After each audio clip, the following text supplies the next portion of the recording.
Thank you for joining. Enjoy the story.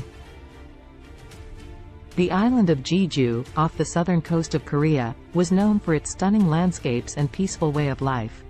But in the aftermath of World War II, tensions were running high as the country was torn apart by political strife and foreign influence.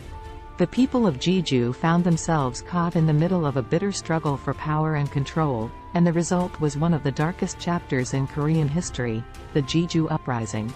It began in April of 1948, when a group of communist rebels launched an attack on the police station in Jeju City.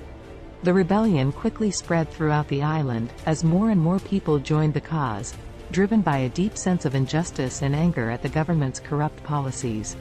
The rebels, who called themselves the People's Army, were determined to overthrow the ruling authorities and create a new, socialist society. For months, the island was engulfed in violence and chaos. The government responded with brutal force, using the army and police to crush the rebellion with a campaign of terror and intimidation. Thousands of people were arrested, tortured, and executed, often without trial or evidence. Entire villages were burned to the ground, and families were torn apart as loved ones were taken away or killed. The most horrifying event of the uprising was the massacre at Gwandeokjeong Pavilion. In May of 1949, the government launched a massive military operation to wipe out the rebels, focusing their attack on the village of Gwandeokjeong. The villagers had been accused of harboring rebels and were surrounded by government forces. The people, mostly women, children, and elderly, were unable to escape and were trapped in the village. The government forces opened fire on the villagers, killing hundreds on the spot. Those who survived the initial attack were rounded up and taken to Gwandeokjeong Pavilion, where they were tortured and killed. Men were beaten, stabbed, and burned alive, while women were raped and murdered. The soldiers showed no mercy, even to those who begged for their lives.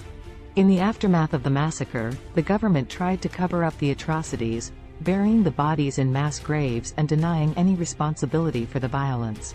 It wasn't until decades later that the truth of what had happened at Gwandeokjeong Pavilion was finally uncovered. Despite the overwhelming force against them, the rebels refused to give up. They retreated into the mountains and jungles, launching guerrilla attacks on government forces and striking at their supply lines. The fighting continued for years, with no end in sight. The island was devastated, its people shattered by loss and trauma. It wasn't until the early 1950s, when the Korean War broke out, that the Jeju Uprising finally came to an end. The government turned its attention to the larger conflict, and the rebels were forced to lay down their arms. The island was left in ruins, its people scarred by the horrors they had endured. But even in the aftermath of the uprising, the people of Jeju refused to give up hope. They began the long, slow process of rebuilding their communities and their lives, determined to create a better future for themselves and their children. They turned their grief and anger into a powerful force for change, working to ensure that the atrocities of the past would never be repeated.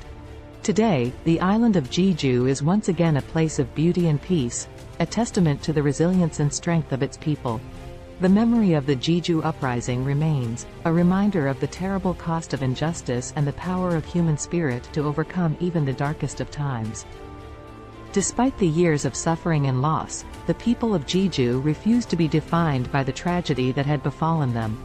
They instead focused on rebuilding their communities and healing the wounds that had been inflicted upon them. They built new homes, schools, and hospitals, and worked tirelessly to create a brighter future for their children. In the decades since the Jeju Uprising, the island has become known as a hub of art and culture, attracting visitors from all over the world with its natural beauty and vibrant community. The island's people have never forgotten the lessons of the past, and continue to honor the memory of those who lost their lives in the uprising. In 2005, the Jeju 4.3 Peace Park was established as a memorial to the victims of the massacre and the broader uprising. The park features a museum, art exhibits, and a meditation hall where visitors can pay their respects to those who suffered and died during the conflict. The legacy of the Jeju Uprising lives on, serving as a powerful reminder of the need for justice and compassion in the face of violence and oppression. It is a testament to the resilience and courage of the human spirit, and a reminder that even in the darkest of times, hope can still endure. Thank you for watching. Please like, comment, and subscribe.